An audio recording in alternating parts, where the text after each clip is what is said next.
ನಮಸ್ಕಾರ. ನೀವ್ ನೋಡ್ತಾ ಇದ್ದೀರಾ ಟಿವಿ ವಿಕ್ರಮ ವಿಶೇಷ ಕಾರ್ಯಕ್ರಮಕ್ಕೆ ಸ್ವಾಗತ. ನಾನು ಜೆಸಿಲ್ ಡಿಸೋಸ. ನೀವು ಇಲ್ಲಿ ತನಕ ಟಿವಿ ವಿಕ್ರಮವನ್ನ ಸಬ್ಸ್ಕ್ರೈಬ್ ಮಾಡದೇ ಇದ್ರೆ ತಕ್ಷಣ ಸಬ್ಸ್ಕ್ರೈಬ್ ಮಾಡಿ. ಧನ್ಕರ್ ಅವರು ಎಂತಹ ಆಟ ಆಡ್ಬಿಟ್ರು. ಜಗದೀಪ್ ಧನ್ಕರ್ ಅವರ ರಾಜೀನಾಮೆ ನಂತರ ವಿರೋಧ ಪಕ್ಷಗಳು ಮೋದಿಜಿ ವಿರುದ್ಧ ಏನೇನ್ ಮಾತಾಡ್ಬೇಕು, ಹೆಂಗೆ ಅದನ್ನ ಲಾಭ ಮಾಡ್ಕೊಳ್ಬೇಕು ಅಂತೆಲ್ಲ ರೆಡಿ ಆಗಿದ್ರು. ಆದ್ರೆ ಯಾವಾಗ ಧನ್ಕರ್ ಅವರು ಗೂಗ್ಲಿ ಹಾಕಿದ್ರೋ ಕಂಗಾಲಾಗಿ ಹೋಗಿದ್ದಾರೆ. ಏನ್ ಮಾತಾಡ್ಬೇಕು, ಏನ್ ಉತ್ತರ ಕೊಡೋದು ಒಂದು ತಿಳಿಯದ ಹಾಗೆ ಆಗಿದೆ. ಧನ್ಕರ್ ಅವರ ರಾಜೀನಾಮೆಯ ನಂತರ ಉಪರಾಷ್ಟ್ರಪತಿ ಹುದ್ದೆಗೆ ಚುನಾವಣೆ ನಡೀತು. ಸಿ.ಪಿ. ರಾಧಾಕೃಷ್ಣನ್ ಅವರು ನೂತನ ಉಪರಾಷ್ಟ್ರಪತಿಗಳಾಗಿ ಆಯ್ಕೆ ಕೂಡ ಆಗ್ತಾರೆ. ಇವರ ಪ್ರಮಾಣ ವಚನದ ಕಾರ್ಯಕ್ರಮ ಕೂಡ ನಡೀತು. ಈ ವೋಟ್ ಸೆರೆಮನಿಗೆ ದೊಡ್ಡ ದೊಡ್ಡ ನಾಯಕರು ಕೂಡ ಬಂದಿದ್ರು. ಪ್ರಧಾನಿ ಮೋದಿ, ರಾಷ್ಟ್ರಪತಿಗಳಾದ ದ್ರೌಪದಿ ಮುರ್ಮು ಅವರು, ಮಾಜಿ ಉಪರಾಷ್ಟ್ರಪತಿಗಳಾದ ಧನ್ಕರ್ ಅವರು, ಸಾಕಷ್ಟು ಸಚಿವರು ಹಾಗೂ ವಿರೋಧ ಪಕ್ಷದವರು ಇದ್ರು. ಬಟ್ ವಿರೋಧ ಪಕ್ಷದ ನಾಯಕ ರಾಹುಲ್ ಗಾಂಧಿ ಮಾತ್ರ ಇರ್ಲಿಲ್ಲ. ಇದು ಸಾಧಾರಣ ವಿಷಯ ಅಲ್ಲ. ಒಬ್ಬ ವಿರೋಧ ಪಕ್ಷದ ನಾಯಕನಾಗಿ ರಾಹುಲ್ ಗಾಂಧಿ ಅಲ್ಲಿ ಇರ್ಲೇಬೇಕಿತ್ತು. ಆಗಸ್ಟ್ 15ರಲ್ಲಿ ಕೆಂಪುಕೋಟೆಯ ಕಾರ್ಯಕ್ರಮಕ್ಕೂ ಕೂಡ ಬಂದಿರ್ಲಿಲ್ಲ. ಈಗ ನೋಡಿದ್ರೆ ಇದಕ್ಕೂ ಬರ್ಲಿಲ್ಲ. ಇವ್ರೇ ನೋಡಿ, ಸಂವಿಧಾನದ ಪುಸ್ತಕವನ್ನ ಇಟ್ಕೊಂಡು ಉಳಿಸ್ತೀನಿ ಸಂವಿಧಾನವನ್ನ ಅಂತ ಹೇಳ್ಕೊಂಡು ಓಡಾಡುವ ಮನುಷ್ಯ. ಕೆಂಪುಕೋಟೆಯಲ್ಲಿ ಸ್ವಾತಂತ್ರ್ಯೋತ್ಸವದ ಕಾರ್ಯಕ್ರಮದಲ್ಲಿ ಭಾಗವಹಿಸೋದು ಒಬ್ಬ ದೇಶ ಪ್ರೇಮಿಯ ಪುಣ್ಯ ಅಂತ ಅನ್ಕೊಳ್ತೀವಿ. ಆದ್ರೆ ಈ ಮನುಷ್ಯನಿಗೆ ಅದೆಂತ ಭಾಗ್ಯ ಇದ್ರೂ ಕೂಡ ಅಟೆಂಡ್ ಆಗೋದಕ್ಕೆ ಟೈಮೇ ಇಲ್ಲ. ಉಪರಾಷ್ಟ್ರಪತಿಗಳ ಪ್ರಮಾಣ ವಚನಕ್ಕೂ ಕೂಡ ಬರೋದಕ್ಕೆ ಪುರ್ಸೊತೆ ಇರ್ಲಿಲ್ಲ. ಆದ್ರೆ ಮಲೇಷ್ಯಾಕ್ಕೆ ಹೋಗಿ ಮಜಾ ಮಾಡೋದಕ್ಕೆ ಮಾತ್ರ ಟೈಮ್ ಇದೆ.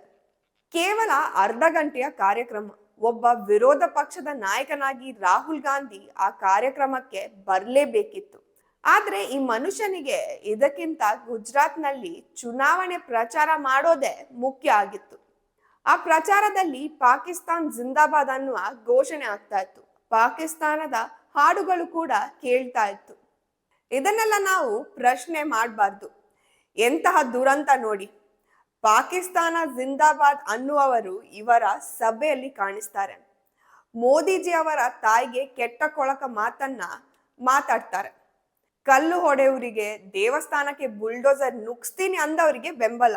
ಅದೇ ಕಲ್ಲು ಹೊಡೆದವರನ್ನ ವಿರೋಧಿಸಿ ಮಾತಾಡಿದ್ರೆ ಜೈಲಿಗೆ ಹಾಕ್ತಾರೆ. ಇದು ಇಡೀ ಕಾಂಗ್ರೆಸ್ ಪಕ್ಷದ ಸಿದ್ಧಾಂತ. ಒಂದು ಬಹುಸಂಖ್ಯಾತ ಸಮುದಾಯ ಹಾಗೂ ರಾಷ್ಟ್ರೀಯವಾದಿಗಳು ಅಪಾಯದಲ್ಲಿ ಇರೋದಕ್ಕೆ ಕೇವಲ ಕಾಂಗ್ರೆಸ್ ಸರ್ಕಾರದಿಂದ ಮಾತ್ರ ಸಾಧ್ಯ. ಬೇರೆ ಎಲ್ಲೂ ಕೂಡ ಸಾಧ್ಯ ಇಲ್ಲ ಇದು. ಅದು ಬಿಡಿ, ವಿಷಯಕ್ಕೆ ಬರ್ತೀನಿ. ಈಗ ಜಗದೀಪ್ ಧನ್ಕರ್ ಅವರು ಆಡಿದ ಆಟಕ್ಕೆ ಕಾಂಗ್ರೆಸ್ಗೆ ಈಗ ದಿಕ್ಕು ತೋಚದಂತೆ ಆಗಿದೆ. ಎಲ್ಲ ಸೇರಿಕೊಂಡು ಧನ್ಕರ್ ಅವರ ಸಹಾಯದಿಂದ ಮೋದಿಜಿ ಸರ್ಕಾರವನ್ನ ಬೀಳಿಸ್ಬೇಕು ಅಂತ ಅನ್ಕೊಂಡಿದ್ರು. ಆದ್ರೆ ಆ ಪ್ಲಾನ್ ಕೂಡ ಫೇಲ್ ಆಯ್ತು. ಅದು ನಡಿಲಿಲ್ಲ. ಇದೀಗ ಸೋಷಿಯಲ್ ಮೀಡಿಯಾದಲ್ಲಿ ತುಂಬಾ ವೈರಲ್ ಆಗಿದೆ. ಹೊಸ ಉಪರಾಷ್ಟ್ರಪತಿಗಳಿಗಿಂತ ಈ ವಿಡಿಯೋ ತುಂಬಾ ವೈರಲ್ ಆಗ್ತಾ ಇದೆ.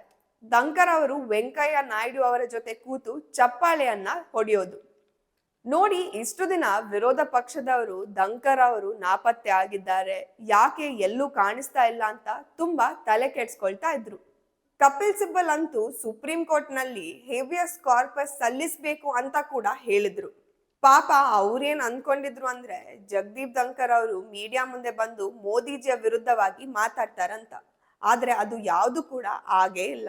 ಆದ್ರೆ ಮೋದಿಜಿ ವಿರೋಧ ಪಕ್ಷಗಳಿಗೆ ನೀವಿನ್ನು ರಾಜಕೀಯದಲ್ಲಿ ಬಚ್ಚಗಳು ಅನ್ನುವ ಹಾಗೆ ಆಟ ಆಡಿಸಿ ಬಿಟ್ರು. ಬಿಜೆಪಿ ಹಾಗೂ ವಿರೋಧ ಪಕ್ಷಗಳ ರಾಜಕೀಯದಲ್ಲಿ ತುಂಬಾ ವ್ಯತ್ಯಾಸ ಇದೆ.